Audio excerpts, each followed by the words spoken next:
Polite good day, mates. In this video, I'm going to teach you guys how to read from a file.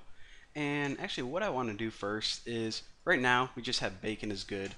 Not very cool. I actually want a couple lines to read I don't know, if we just have one line to read, it'll be kind of boring. So go ahead and type, I don't know, 2 or 3 more lines. So bacon is good. I really uh, like to eat meatballs, and then we'll just say cheese. I don't know, like a freaking haiku or something. Bacon is good. Really like to eat meatballs. Cheese. So go ahead and save this. And so right now we pretty much created this file right here. We created it with C in the last tutorial, and then we edited it in Notepad or any text editor you have.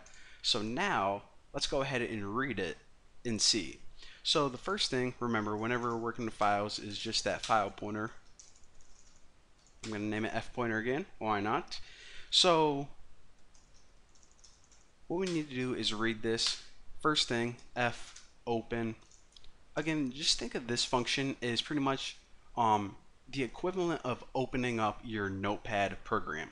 So F open pretty much opens up its own version of Notepad, even though that's not what it does. But if you think about it that way, it's going to be really easy to understand this function. And of course, whenever you have Notepad open, you need to select what file you want to work with, and we're just working with this bacon text file, so that's the equivalent of doing file open, that first parameter. And the last one is, what do you want to do with it? Well, in the last tutorial we wrote that file, and now we just want to read it. So pretty much saying whatever's in here, get ready to just give me that information, read it back to me.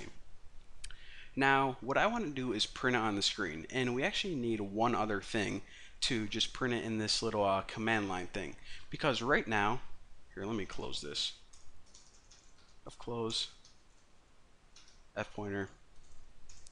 So right now, this command line, or this yeah, I guess you could call it this little command line black box, this is a very simple program. It can't just take a file and read it. This actually needs variables in C. That's what it was built for. So in order to display the contents of our file in that little command line window, we actually need to first store the content in something that C can use, such as a character array. So I'm going to store it in this single line array because I'm going to be printing it out line by line. So once we have an array created, what I can do is just make a very basic while loop. And this is how you read a file line by line.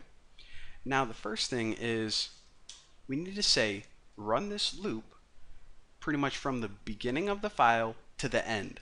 So by default, remember, our file pointer is going to start at the beginning.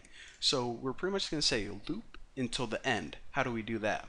Well, we'll say let me just type it and then talk to you guys about FEOF F pointer and hit enter. So basically what this means is file end of file. In this explanation mark, you know that it means not. So what this is saying is, as you read the file, this file pointer is going to progress like this. It's going to go to the end and then start on a new line, and it's going to go all the way pretty much left to right, exactly how people read in real life, from left to right, line by line. And what this is going to say is keep looping until you get to the end of the file. In other words, as long as the file pointer did not reach the end of the file yet, continue to run this. Simple enough.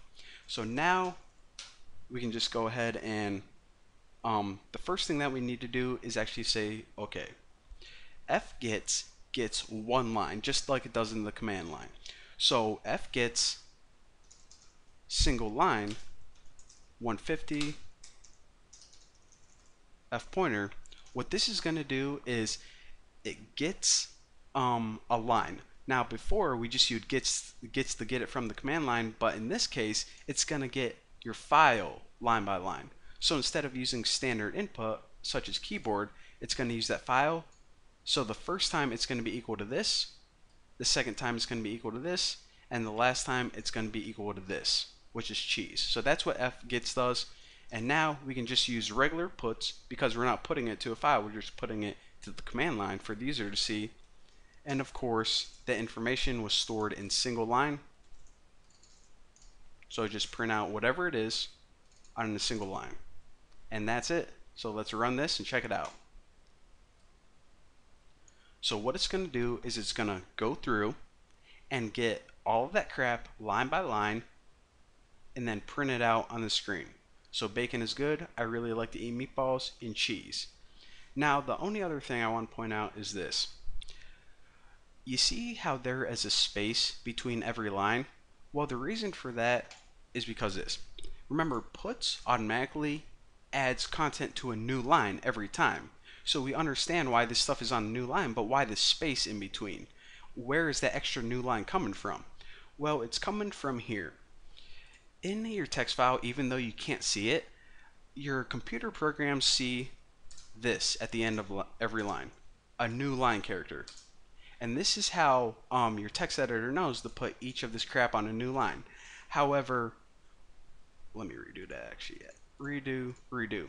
However, what's happening in this program right here is it's copying all of this with fgets and then it's putting it to a new line. So whenever it puts that to the new line, it adds the other new line from puts plus the new line that was already in this text file right here. So that's why you have a space between every line even though your text file appears not to. So again, one last time, if you got this down, move on to the next tutorial. Basically, we opened a file, we said, okay, we want to read from it using this R character, and then we said, okay, we pretty much need a character array to store all the crap that you're going to read it line by line, print it out on the screen, and then when we're done with everything, close it out. Very simple stuff. Now we know how to write files and read files. The only other thing that I want to talk to you guys about is how to append files, how to add on to the end of this. And once we're done with that, it's actually going to be like 2 seconds. We can learn about random access files and a whole bunch of other cool stuff. But for now, thank you guys for watching. Don't forget to subscribe and, well, see you next time.